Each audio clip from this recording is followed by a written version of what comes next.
I told y'all I was gonna be back when I found another one, right? Well, I did.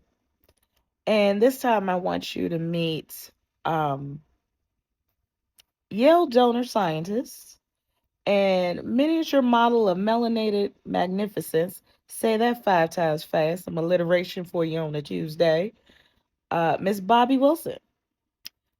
Recently, Bobbi was honored by Yale University for donating her collection of lantern flies.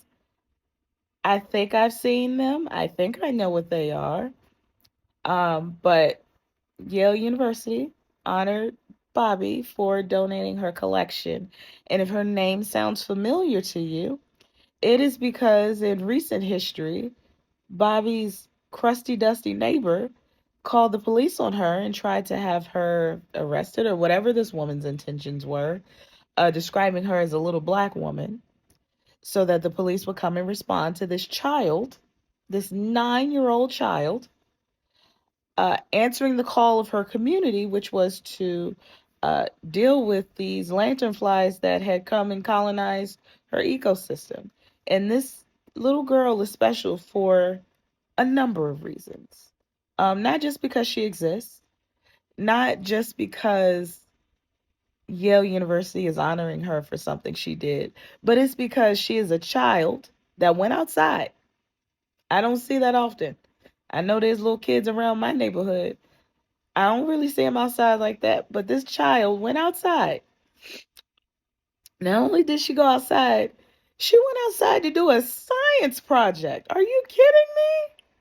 And not only was she doing a science project that was beneficial not just for her grades, but also for her community, which I'm going to be real with y'all.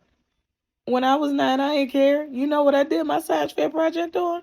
Or what I was doing science projects on? Batteries. Which one will last the longest, Energizer or Duracell?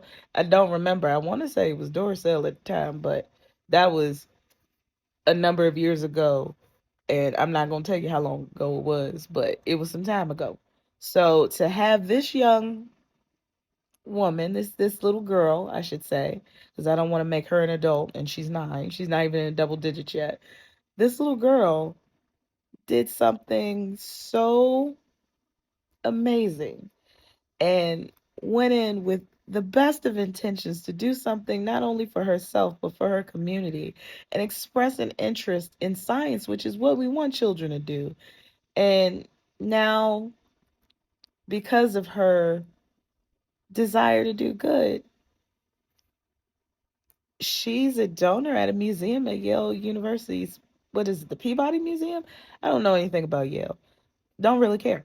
Um, I'm a HBCU kid, and I love it. Um, but that's just such an incredible story, a dope story. And because she's 9, I'm tagging on 5 years. So that's what, 2027, that's 2032, right? And then, because some crusty dusty called the cops on her and traumatized this young girl, traumatized her. When we talk about trauma and triggers, it's that kind of thing. So traumatized this young girl. So I'm tagging on another 5. So don't ask black women, period, for anything until, was it 2037? I said 2027, right? 2037. And then you give Bobbi an extra few years. So you don't ask Bobbi for nothing until 2040. You let that baby be a baby. You let her enjoy science. And let's share her story. Not the story of triumph over some crusty, dusty neighbor, but the story of a 9-year-old girl who donated her lanternfly collection to Yale University's Peabody Museum and show other children, other people, not just children, other people what's possible. This 9-year-old girl opened the door and she doesn't even realize it yet. So let's help her flood it open. Even if you don't like and share this one, please share Bobbi's story. Not because something good happened after someone tried to do evil to her, but Let's elevate a 9-year-old with a healthy sense of curiosity and an interest in science and the environment. And let's elevate that so that we have more of them. And there's another story that I'm going to talk about, another child. This is not a black woman, this is a little boy, but for whatever reason, the year 2013, something was in the atmosphere, something was in the water, because these 9-year-olds is killing it in 2023. Okay? So stay tuned for the next one.